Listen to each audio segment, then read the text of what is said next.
After a moment of curiosity about the sticky goo on the paper box, Suwan entered the room and called out, CEO Jiang, can I come in? If you don't mind, I'll take a look around. Jiang Cheng, holding a cup of tea, leisurely replied, Feel free. Suwan, hearing this, didn't stand on ceremony, looked around his office, and exclaimed, Wow, this decor is way more extravagant than my previous company. Rich people really know how to enjoy life. Jiang Cheng brought the teacup to his mouth, took a sip, and asked, Admiration? Or do you want to experience it with me? Suwan thought to herself, This guy's hitting on me again and again. I want to see what you'll do if the meat is really served on a platter. Thinking this, she approached Jiang Cheng from behind, started massaging his shoulders, and said in a flirtatious voice, Boss, I'll massage for you. When I filmed before, I played a young maid beside the Empress Dowager. I learned some techniques on set. Try it.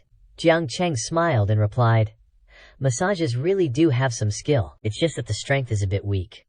Suwan increased her strength, asking, Really? What if it's like this? Jiang Cheng replied with satisfaction, that's right.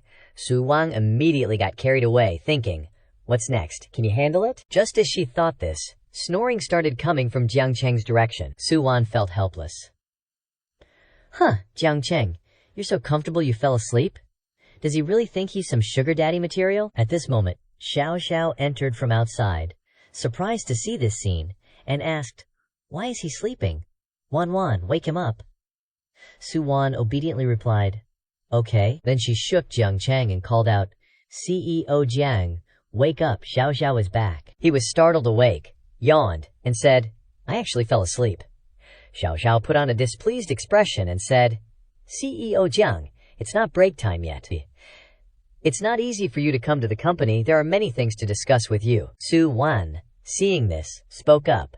CEO Jiang, Xiao Xiao, you two handle the important work first. I won't disturb you anymore. In her heart, she thought, Still want to listen to see if CEO Jiang and Xiao Xiao have something going on. Seeing Xiao Xiao's serious work appearance, she suddenly felt so insignificant and then left. Thus, Xiao Xiao went over all of the company's affairs with Jiang Cheng for 2 hours, and Jiang Cheng held the documents in his hand, looking tired, and asked, I've seen everything I need to see, signed everything I need to sign. Is there anything else? Xiao Xiao immediately changed her tone and asked, Hubby, you fell asleep just now. Did some other sisters make you exert yourself too much? As soon as she finished speaking, Jiang Cheng immediately wrapped his arm around her waist, pulled her towards him, and said with mock anger, Xiao Xiao, you're really something. Causing trouble, huh? Xiao Xiao giggled and replied, Just kidding. But I really want to know now, besides me, how many other sisters are there? Jiang Cheng didn't hide anything and replied, Maybe 2. Xiao Xiao, hearing this, asked curiously, Do I know them? Jiang Cheng replied, You've met one, Director Wang of Anman Yang Yangun. The other is a relatively unknown female streamer. Hearing about the streamer, Xiao Xiao asked, Is she as pretty as me? Jiang Cheng gently lifted her chin and replied, Everyone has their own beauty, but you are my first woman. You have a special meaning to me, understand? Hearing these words, Xiao Xiao said to herself, Even if he has many women in the future, I will always be the most special one. That's enough. Then she said, Got it, you greedy thing, so let me ask you one last question.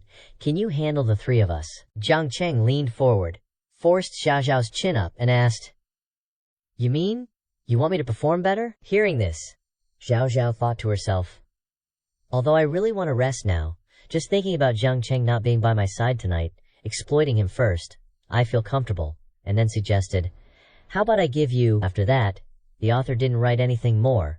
The rest is for the bosses to imagine. Time flew by to 4 hours later. Jiang Cheng was now back in his car, driving and thinking. At Xiao Xiao's place, too much consumption?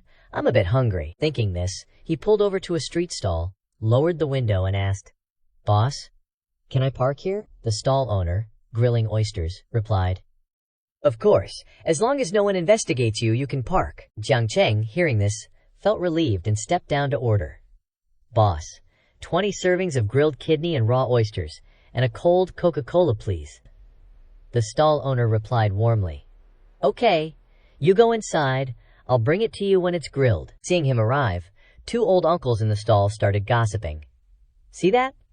That young man only ordered grilled kidney and raw oysters. The other one spoke up. Look at his clothes. Definitely the kind of person who doesn't lack money. It's so late, after a hard day. Isn't he allowed to nourish himself a little? The uncle then said, when I was his age, I didn't even need a sip of water. Why bother with all this nourishment? The other uncle replied, you only gotta be a groom once in decades. Going a little crazy is normal, but he's a groom every day. How can you compare? Hearing this, the uncle was speechless. That. Just then, the stall owner, looking flustered, ran in hastily and shouted loudly, handsome, bad news, your car got hit. It's all my fault. I shouldn't have let you park here. Jiang Cheng, holding a glass of Coca-Cola, calmly said, it wasn't you who hit it. Don't be afraid, boss. Is my kidney and raw oysters ready? The stall owner replied, it's ready. Wait a moment. I'll bring it to you right away. Seeing his attitude, the two old uncles cursed in their hearts. Damn it, a Porsche 918 got hit. What he cares about is whether the grilled kidney is ready. That car isn't as important as a few skewers of grilled kidney in his eyes. His family is probably the son of a rich family. Just as they said this, the stall owner brought a plate of oysters from outside, leading a young man who pointed towards Jiang Cheng and said, he's the owner of the car. The young man, hearing this, immediately walked towards Jiang Cheng, bowed 90 degrees, clasped his hands earnestly and said, hello, big bro. I'm really sorry. I was driving normally. A dog ran out, so I swerved to avoid it. Jiang Cheng, hearing this, said, you're okay. That's the most important thing. Let's go take a look together. A moment later, they both came out, looking at the smashed car. Jiang Cheng calmly said, I think it's okay. It's nothing. You can take care of it yourself. The young man took out his phone and said, wait a moment. I'll make a call. In his heart, he thought, so calm. Doesn't seem like he's pretending. Someone who doesn't lack a car worth millions of yuan.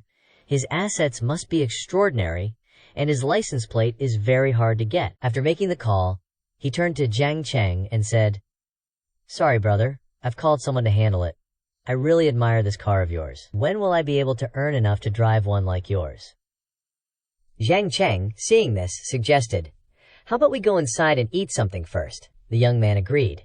Okay, let's go. Time flew by to a moment later. As they were sipping on their drink, a loud call came from outside. Shi Yuan. The young man Shi Yuan heard it and immediately replied, Bro Tong, I'm inside. From outside, a young man with an undercut hairstyle walked in, grinning, and said, I'm really speechless. The road is so wide, and you still managed to hit a car. Calling insurance should be enough, right? What did you call me for? This is the son of the richest man, Wang Tongming. The young man named Shi Yuan replied, you know my situation? It wasn't easy to convince my sister to lend me her car. If I call insurance, they'll find out, right? Then I can forget about driving a supercar for the rest of my life. Standing beside him, hearing the young man's name, Jiang Cheng couldn't help but curse in his heart. Damn it. So his name is Wang Tongming. Shi Yuan then introduced. Let me introduce you. This is the owner of the car I hit, Jiang Cheng. Then he extended his hand towards Tongming. Jiang Cheng, bro, this is Bro Wang, Principal Wang, the famous Principal Wang. You probably know him. Gang. Jiang Cheng, hearing this, shook his hand and said, Principal Wang, I've heard a lot about you. Tongming shook his hand back and replied, You're really calm, still able to eat barbecue with him. Sorry, this brother of mine has been a supercar killer since he was young. Jiang Cheng laughed and replied, It's a small matter. It's good that no one was hurt. How about you sit down and eat with us? Shi Yuan, seeing this, stopped him and said, No need, Jiang Cheng, bro. We still have things to do today. Bro Wang's people will come to handle it. Tomorrow I'll book a table at Monster Bar to apologize to you. Tongming also spoke up. Jiang Cheng, bro, where are you going later? Do you need a ride? Jiang Cheng declined. It's okay, I have a driver coming to pick me up. You two go ahead if you have things to do. We'll talk slowly tomorrow. Tongming, hearing this, said, You're not very old, bro, but you're so generous I feel like we can become friends. Tomorrow, Shi Yuan and I will treat you. After saying this, they both left, leaving Jiang Cheng alone in the stall. Not knowing how long it had been, Wang Yuyan arrived.